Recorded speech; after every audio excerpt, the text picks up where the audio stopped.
In the delivery room, my wife turned to me smirking. Relax, he'll still call you dad. The baby was white, but I'm not. The room smelled of antiseptic and warm cotton, the kind of sterile air that made everything feel distant, as though the world outside no longer existed. Machines beeped softly in rhythm. Nurses moved quickly with quiet voices, and I stood at the side of the bed, my hand gripping Allison's tightly. Sweat was rolling down her forehead, her teeth clenched, and her body trembled with exhaustion. For hours I had whispered encouragement, tried to steady her breathing, told her we were almost there. I had imagined this moment countless times. The doctor announcing our child's arrival, the first cry filling the room, the flood of relief as I held a small life that was half her and half me. I'd thought it would be joy, nerves, maybe tears. But nothing had prepared me for what actually came. When the baby was lifted into the harsh light, swaddled quickly, and placed on Allison's chest, I felt my breath stop. He was pale. Pale in a way that couldn't be explained away by the hospital lights or a newborn's fragile skin. Pale in a way that no child of mine could ever be. My family was black, my father's roots from Alabama, my mother's from Jamaica. Generations of brown skin, dark eyes, coarse hair. And here, in front of me, was a child with light hair, skin almost translucent, features that screamed of another bloodline entirely. I stared in disbelief, waiting for some hidden detail to explain it, perhaps a strange shadow, a trick of exhaustion, the haze of the moment. But then Allison's eyes met mine. She was still panting, but instead of the softness I expected, instead of the teary gratitude of a new mother, her mouth curved into a smirk. And then she said it. Relax, she whispered hoarsely, just loud enough for me to hear. He'll still call you dad. The words sliced through me sharper than any scalpel in that room. My ears rang. I felt the blood drain from my face, leaving me cold, hollow. Nurses bustled around, adjusting 4 lines, wiping sweat from Allison's forehead, congratulating us both. I heard them clapping lightly, one of them saying, "Beautiful boy." But all I could see was that smirk. All I could hear was her voice, calm and almost mocking. Something inside me snapped. Who is he? The words came out raw, harsher than I intended. Heads turned. The nurses froze, one holding a clipboard midair. Allison blinked as though surprised by my outburst, but the smirk never fully left. Darius, one nurse began gently. Let's give her a moment. She just... No. I cut her off, my voice shaking. I want an answer. Who's the father of this child? Because it sure as hell isn't me. Gasps rippled through the room. Allison's mother, who had been hovering by the door, rushed forward with wide eyes. What on earth are you saying? Have you lost your mind? That's your son. I pointed at the baby, my hand trembling with rage. Look at him. Does he look like me? Look at his skin, his hair. Tell me I'm wrong. The room was chaos now. Nurses exchanged uneasy glances. The doctor tried to maintain calm. Allison's mother raised her voice, and Allison herself just leaned back against the pillow, eyes heavy, lips pressed tight as though holding back laughter. You're humiliating yourself, her mother hissed. Right here, after everything she's just gone through. Shame on you. But shame was the last thing I felt. I felt betrayal curling through every vein, a heat rising in my chest that made my vision blur. Don't you dare talk to me about shame. I snapped at her, then turned back to Allison. Tell me right now, who is he? For the first time, Allison finally spoke clearly. Her voice was soft, hoarse, but every syllable deliberate. This isn't the place, Darius. That only made the fury build higher. You brought me here. You put me through months of preparation. You let me believe this was my child. You smirk at me while holding him, and you want me to stay quiet? No, not anymore. Her mother tried to block me, tried to shield her daughter, but I shoved her hand away. The nurses moved uneasily, whispering to one another, unsure if they should intervene. Allison closed her eyes for a long moment, then opened them again with a sharpness I had never seen before. You already know, she said, and that was all. The silence that followed was louder than any scream. The weight of those words pressed into my chest until I could barely breathe. She wasn't denying it. She wasn't even apologizing. She was daring me to accept it. I staggered back, my hands shaking, every nerve in my body screaming to leave. I felt like I was drowning in a room full of people who wanted me to play along with a lie so obvious it burned. The doctor cleared his throat awkwardly, murmured something about needing to check vitals. Allison's father, who had been silent until now, stepped into the room, his face pale with confusion. Darius, calm down. We can talk later, just step outside. But I couldn't. I couldn't stay another second in that suffocating room, with that smirk still burned into my vision. I'm not the father, I said, loud enough that every person in the room heard it. And I won't pretend to be. Allison's mother gasped in horror, clutching her chest. The doctor frowned, shaking his head. Allison just turned away, her arms tightening around the baby as though claiming him fully now that I had rejected the role she tried to force on me. I stormed toward the door, ripping off the sterile gown they had made me wear, tossing it aside as it crumpled against the wall. The corridor outside smelled like disinfectant and fresh paint, but it felt like oxygen after being trapped in a burning room. I heard voices calling after me, footsteps, but I didn't turn back. I walked out of that ward, past the reception desk, through the automatic doors, and into the cold night air. The city outside was alive with noise, car horns, people laughing in the distance, the hum of traffic. But it all sounded hollow to me. My hands shook uncontrollably, my chest heavy, my mind a storm. I had come expecting to meet my son. Instead, I had met betrayal in its purest form. The next hours blurred together. I sat in the hospital parking lot, headlights of passing cars flickering over me. My phone buzzed constantly, calls from Allison's parents, texts from friends who had heard I'd become a father, even a message from my own mother asking if everything was okay. But I couldn't answer any of them. I replayed her words in my head, over and over. Relax, he'll still call you dad. She hadn't panicked. She hadn't begged me to stay calm, hadn't tried to convince me the baby was mine. She had smirked. She had mocked me with it, as though this had all been a game, as though my role in her life had been nothing more than a safety net. The anger surged and ebbed in waves. Sometimes I wanted to go back up there, rip the baby from her arms, demand the truth in front of everyone until she broke down and confessed. Other times I wanted to drive away and never look back, leave her to deal with the mess she had created. But one thing became painfully clear. Life as I knew it had ended in that delivery room. The woman I thought I knew, the child I had been waiting for, the family I believed we were building, none of it was real. It had been an illusion, carefully maintained until reality arrived swaddled in a blanket and exposed everything. By the time the first light of morning began to seep into the sky, I was still sitting in the car, hollow-eyed, exhausted, and shaking. The hospital loomed in the distance like a fortress, holding inside it the truth I had just discovered. My phone buzzed again, Allison's name flashing on the screen this time. I almost answered, almost gave her the satisfaction of hearing my voice broken and raw. But I stopped myself. She had chosen her words deliberately. She had smirked while saying them. That wasn't panic. That wasn't guilt. That was confidence. Confidence that I would accept it, play along, raise the child, pretend it didn't matter. But she was wrong. I started the engine, the roar breaking the silence around me, and pulled out of the parking lot. I didn't know where I was going yet, but I knew one thing for certain.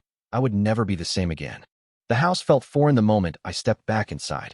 Our framed wedding photo still hung on the hallway wall, grinning faces frozen in time, mocking me with a happiness I now knew was built on lies.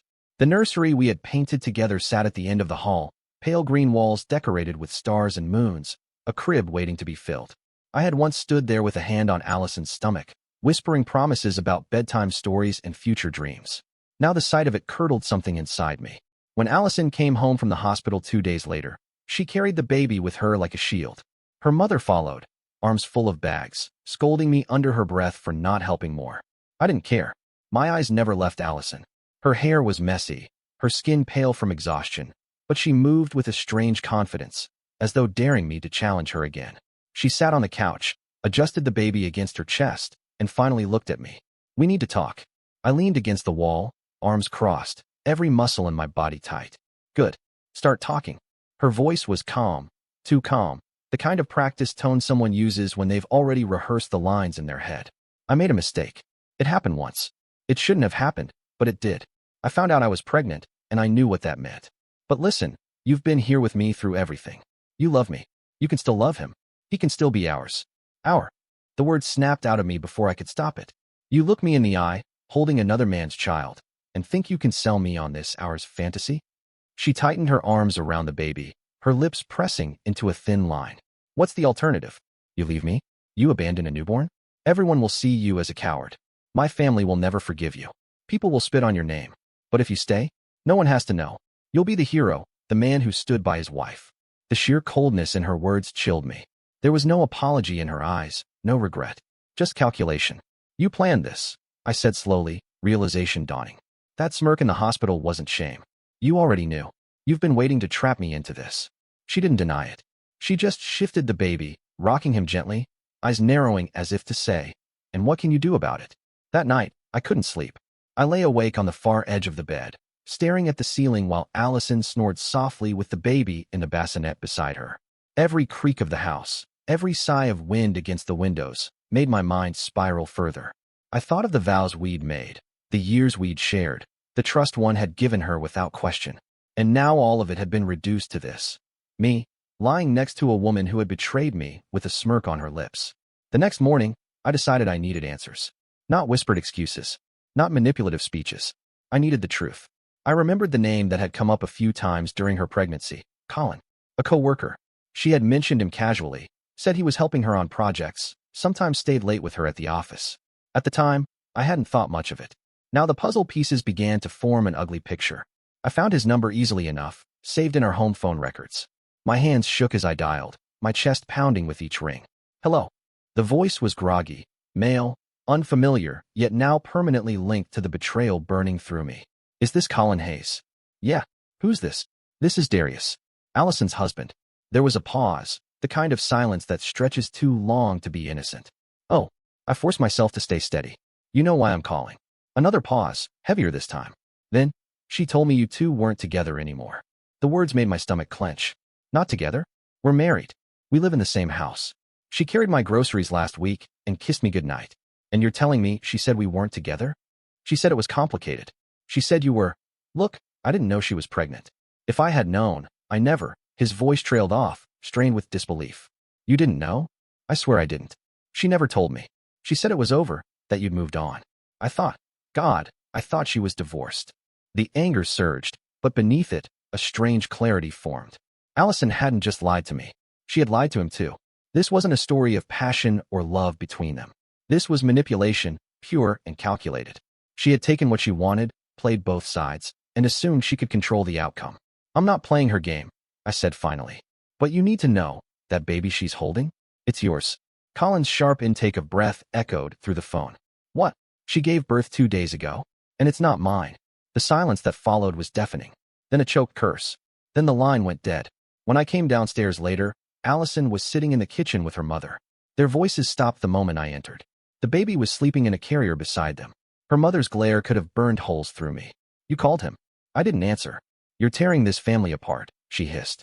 What kind of man tries to humiliate his wife after childbirth? Do you want to ruin her reputation? Destroy your marriage? Destroy your child's future? That's not my child, I said coldly. And you know it. Allison's lips curled into a faint smile, as though my defiance amused her. She reached out and brushed her hand across the baby's cheek. He'll still call you Dad, she repeated, softer this time, like a threat. My fists clenched at my sides. Not if I have anything to say about it. That evening, the doorbell rang. I opened it to find Colin standing there, face pale, eyes bloodshot. He looked like a man whose entire world had been pulled out from under him. Is it true? He asked, his voice low, trembling. Allison appeared behind me in the hallway, holding the baby now. When she saw him, her face tightened, but she quickly masked it with a smile. Colin, you shouldn't be here. He ignored her. His eyes locked on the child, and I saw something flicker across his face. Recognition, shock, grief, all tangled together. That's my son, he whispered. Allison's grip on the baby tightened. Don't be ridiculous. You have no proof. I don't need proof, he said, his voice breaking. I see him. He looks just like. He stopped himself, shaking his head. How could you lie to me like this? How could you lie to him? He gestured at me. Allison's composure faltered, just for a second. But then she straightened, her chin lifting defiantly. Because you both needed to be managed. He wouldn't understand. And you weren't enough. Darius provides stability. You don't. I made the best choice for everyone. Her words hung in the air like poison. Colin's jaw tightened. He looked at me, his eyes filled with something between pity and fury. I'm not letting her get away with this. Before I could answer, Allison's mother stormed into the hall, her face flushed red. Enough, she shouted. Both of you, get out of my house. It's my house, I said sharply. But Allison's smirk returned. Not for long, she murmured. The implication hit me like a blow. She was already preparing to destroy me legally, to use the baby as leverage, to paint me as the villain who abandoned his family. Colin glared at her one last time, then turned and left without another word. The door slammed behind him, the echo reverberating through the house like a gunshot. I stood frozen, staring at Allison. She looked back with that same faint smile, as though confident she still held all the cards. But for the first time, I saw something else in her eyes. Fear. That night, lying awake again while Allison slept soundly beside the baby, I realized something crucial. She had underestimated me. She thought I would crumble under shame, that I would surrender to her narrative, that I would play the role of the fool raising another man's child. But she was wrong, and soon she would see just how wrong. The invitation to dinner came 3 days later.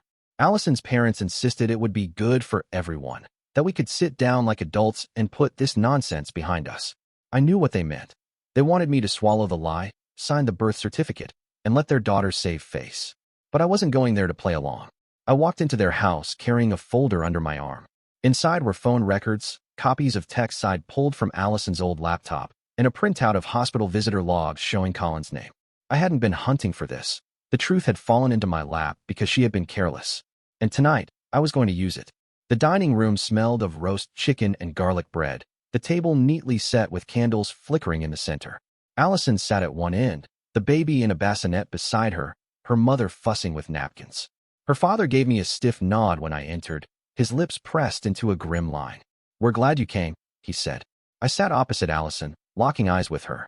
She smiled faintly, like she had already won. "This is our chance to talk calmly," she said, her voice smooth. "No shouting, no accusations. Just family. Family." I repeated, my voice sharp. Funny word to use. Her father cleared his throat. "Let's eat first." I waited until plates were filled, until forks clinked against china. Then I reached into my folder and laid the stack of papers on the table. "Before we pretend everything is normal, I think we should look at reality." Her mother frowned. "What is this?" "Proof," I said simply. I slid the visitor log across the table. Colin Hay signed into the hospital 3 days before the delivery. Why? Because Allison invited him. Because he's the father. The silence that followed was suffocating. Allison's mother's face drained of color, her father froze mid-bite, and Allison herself just leaned back in her chair, crossing her arms. "You're embarrassing yourself again," she said. I slammed the table hard enough to rattle the glasses. "Stop lying. Everyone can see it. The baby isn't mine. I'm not raising another man's child while you laugh in my face." Her father's fork clattered onto his plate. "Is this true?" he asked, voice trembling. Allison's smile flickered, but she kept her composure. "It doesn't matter whose child it is. What matters is who raises him. And Darius knows damn well he's the best option. Stability, money, a name people respect. Colin could never give him that." Her words sliced through the room like a blade. She wasn't even denying it anymore. She was making her case like a lawyer, as if her betrayal was irrelevant, as if the only question was whether I would accept being the fool. That's when the doorbell rang. Allison's mother jumped up to answer it, muttering something about terrible timing. A moment later, voices echoed in the hall, and then Colin walked into the dining room. His face was drawn, eyes shadowed with sleeplessness, but his presence filled the space like a storm. "Sorry to crash dinner," he said flatly, "but I'm not letting this farce continue." Allison's smile finally cracked. "Colin, you shouldn't." "No," he snapped, cutting her off. He turned to her parents. "I'm the father of that child, not Darius. Me. She lied to both of us, and you deserve to know." Her mother gasped, clutching her chest. Her father pushed his chair back, staring at Allison with open horror. "You told me he was divorced," Colin continued, his voice shaking with fury. "You told me there was no husband. You told me I had nothing to worry about. And now I find out I've been nothing but your side project while you try to trap him." He pointed at me. "You try to play us both." Allison rose from her chair, her composure unraveling. "Stop it. This isn't helping anyone. You'll ruin everything if you keep talking." "Good," I said, my voice steady. "It's time the truth ruined you." Her father slammed his fist on the table. "Is this true, Allison? Did you lie to all of us?" She opened her mouth, but no words came out. Her silence was louder than any confession. Colin's face twisted with disgust. "I don't care what lies you spin. That's my son, and I'll fight for him." The room dissolved into shouting. Her mother wept. Her father demanded answers. Colin argued, and Allison tried desperately to regain control, insisting I was being dramatic, that Colin was unstable, that none of this mattered. But every word she spoke only dug the hole deeper. Finally, I stood, towering over the chaos. "Enough. You all heard it. You saw her dodge the truth. You heard Colin. I won't be trapped in this lie any longer." Allison spun toward me, her face pale, but her eyes burning. "If you walk away now, I'll destroy you. I'll tell everyone you abandoned your wife and child. I'll drag your name through the mud. You'll lose everything." For a moment, the threat hung between us, heavy, almost believable. But then I laughed, a hollow, bitter sound. "Do it.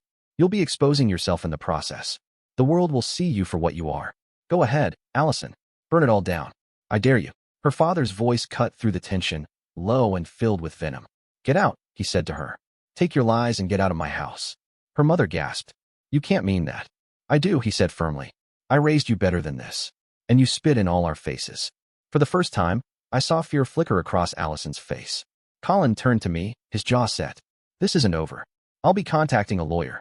He deserves to know his real father. Do what you have to, I said. We both knew this was just the beginning.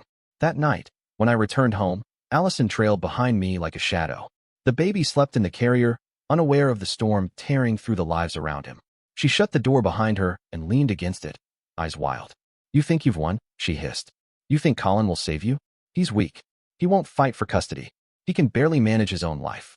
And as for you, you'll never escape me. As long as my child has your last name, you're tied to me forever. I looked at her with a calm I didn't feel. Not if I never signed the papers. Her face went white. For the first time, she seemed to realize she wasn't untouchable, that I had a way out. You wouldn't, she whispered. Watch me. I walked past her, leaving her trembling in the doorway. For the first time since the delivery room, I felt a sliver of control. But deep down, I knew part 4 would be the bloodiest round of all. The next week blurred into a storm of tension, phone calls, and slammed doors. Allison barely spoke to me unless it was to issue threats. She'd pace the kitchen at night, whispering into her phone, making promises I couldn't quite hear. Sometimes she'd stop mid-sentence when she noticed me listening, eyes narrowing before she retreated upstairs. I knew she was plotting. That was her nature. She always believed she could twist people to her will. But this time, she had underestimated both me and Colin. 2 days later, a thick envelope slid under my door. Inside was a petition, Allison demanding I sign the birth certificate, along with an agreement for financial support. If I refused, she threatened to sue, claiming abandonment. The language was sharp, legalistic, dripping with the kind of cold precision only a lawyer could craft. But what struck me most was the timing. The ink wasn't even dry from the delivery, and already she was weaponizing the child as leverage. That night, I sat at the dining table, the petition spread out before me. My chest felt heavy, but my resolve didn't waver. I picked up a pen, scrawled across the top in bold letters, "Not to father," and mailed it back and signed. The next morning, my phone rang. It was Colin. We need to meet, he said. His voice was strained but determined. We met at a cafe near the courthouse. He looked worn down, his hands wrapped tightly around a cup of black coffee. She's trying to play me too, he said without preamble. Called me last night, said if I stay quiet, she'll make sure I get visitation. If I fight her, she'll drag me through the mud. Said I'll look like some homewrecker who abandoned his kid. I leaned back, the bitterness curling through me. That's exactly what she told me, just a different version. She wants me to raise the child for appearances, wants you to disappear. She thinks she can have both stability and a backup plan. But she's about to lose everything. Colin's jaw tightened. I already spoke to a lawyer. He said paternity tests are undeniable. Once it's on record, she can't trap you. And if I push for custody, the court will have to listen. For the first time, I felt the ground shift beneath us, not in Allison's favor, but ours. 2 weeks later, the results came back. The DNA test was conclusive, 0% chance I was the father. Colin's name lit up on the report like a spotlight, erasing any doubt. I sat in the lawyer's office with the document in hand, my heart pounding with something close to relief. This is it, I said softly. The proof. The lawyer nodded. File this with the court immediately. Once it's official, you're free. She can't touch you for support. I imagined Allison's face when she received the notice. The smirk, finally gone. That night, when I returned home, she was waiting. The papers were already on the counter, apparently delivered before I got there. Her face was pale, eyes bloodshot, hair disheveled. She looked nothing like the composed, confident woman from the delivery room. You think this saves you? She hissed. It doesn't. Everyone still believes you're the father. You'll never wash that off. People will whisper. They'll call you weak. You'll carry this shame forever. I stepped closer, my voice calm. The only shame here is yours. And soon, everyone will see it. Her breath hitched, but she covered it with a sneer. You won't survive without me. You've built your life around us. When I take the house, when I take what's mine, you'll crawl back. But even as she spoke, I saw it, the cracks forming in her armor. The fear she couldn't quite hide. The true collapse came at a family gathering 2 nights later. Allison's parents had called everyone together, siblings, cousins, aunts. They wanted answers, and they wanted them publicly. The living room was crowded, voices low and tense as people whispered. Allison sat on the couch with the baby in her arms, her face rigid, her lips pressed tight. I stood near the doorway, arms folded, the DNA results in my pocket. Her father cleared his throat. Allison, is it true? Silence. Her mother tried again, voice trembling. Please, tell us this isn't true. Tell us Darius is mistaken. That this child. I pulled the papers from my pocket and laid them on the coffee table. Read it. It's official. I'm not the father. Gasps rippled through the room. Allison's sisters exchanged shocked looks. An uncle muttered under his breath.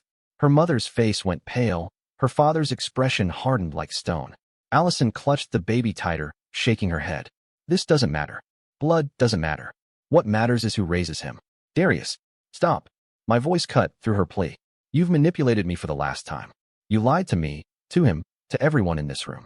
You thought you could hide behind family and tradition, but it's over. The truth is out. At that moment, the front door opened, and Colin walked in. His lawyer followed, carrying a folder. I'm filing for custody, Colin said, his voice steady. I won't let you use my son as a pawn. The room exploded. Relatives shouted. Allison's mother cried. Allison herself jumped to her feet, screaming at Colin. You can't take him. You're nothing. You'll never be a father the way Darius could have been. Colin's lawyer calmly set the papers on the table. That's for the court to decide. Her father finally stood, his face red with fury. You've disgraced us. Lied to all of us. Do you know how many people we told this was Darius's child? Do you know the humiliation you've brought on this family? Allison's voice cracked, the first time her confidence broke. I did what I had to. None of you understand. She pointed at me. He would have left me if I told him the truth. And Colin isn't strong enough. I had no choice. No choice, her father roared. You had every choice, and you chose lies. The baby stirred in her arms, starting to cry. The sound cut through the shouting, a sharp reminder of the innocent life tangled in this chaos. For the first time, Allison's eyes filled with tears. Not of regret, but of desperation. She realized she was losing control, losing everyone. In the weeks that followed, the consequences unfolded like dominoes. The court accepted the DNA results, officially releasing me from any legal responsibility.